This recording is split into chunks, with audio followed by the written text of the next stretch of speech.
Desde o início do projeto, nos meta para facilitar o processo para analisar câmbio na nossa costa e para a data aqui acessível. Dus o que nós trabalhamos é a qualidade de aire, para quanto stof tem aire, qualidade de água, para a temperatura de água, quanto stof tem água, e também quanto oxígeno tem água, o que uiteindelijk nós trabalhamos. Nós trabalhamos também a costa mesmo, o que é a vegetação riba nos costa, dus nós pensamos, bijvoorbeeld, na Surfside tem uma mata de fofoti, riba costa, como também tem água mesmo, para a yarba na nilama,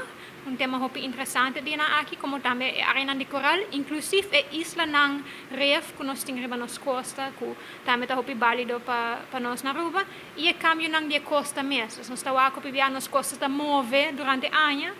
e moveção é está tomando certo patrão, está cambiando permanentemente, ou é algo que está gewoon seasonal, depois está switch back. Esse tipo de data é o que nós aim para colecionar,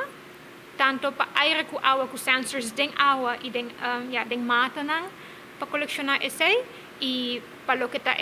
outro câmbio na terrestre, ou marítimo, nós analisamos usando imagem satélite. Sim, nós estamos contentos que nós actually haya fundo de UNESCO para seguir com o projeto aqui. Então, para esse aqui, nós que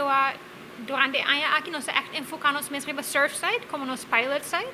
Agora aqui, nós estamos buscando partners para assim expandir a área que nós monitoreando na Aruba beyond Surfside.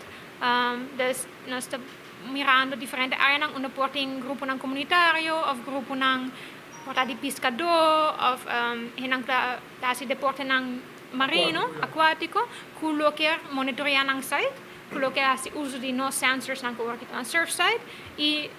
que expande data satélite também, para hasi sa junto com nós, para assim expandir o porcentagem de Aruba que pode monitorear.